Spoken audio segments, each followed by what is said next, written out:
இண்டூர் நத்தஅள்ளி பகுதியில் அமைந்துள்ள மருதம்நெல்லி பாலிடெக்னிக் கல்லூரியில் இரத்த தான முகாம் நடைபெற்றது.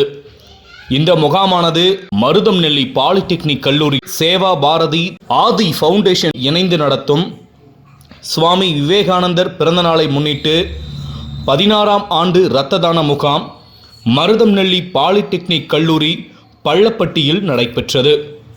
இந்த முகாமினை இண்டூர் காவல் ஆய்வாளர் சரவணன் தலைமை தாங்கி இரத்த தான முகாமினை தொடங்கி வைத்தார். முன்னிலையாக கோவிந்த், மருதம்நெல்லி கல்வி நிறுவனங்களின் தலைவரும் ஆதி ஃபவுண்டேஷன் இயக்குனருமான ஆதி மூலம், கல்லூரியின் முதல்வர் மகேந்திரன் மற்றும் பேராசிரியர்கள், மாணவர்கள் இதில் கலந்து கொண்டனர். 97க்கும் மேற்பட்ட மாணவர்கள் இரத்த தான முகாமில் கலந்து கொண்டு இரத்த தானம் செய்தனர்.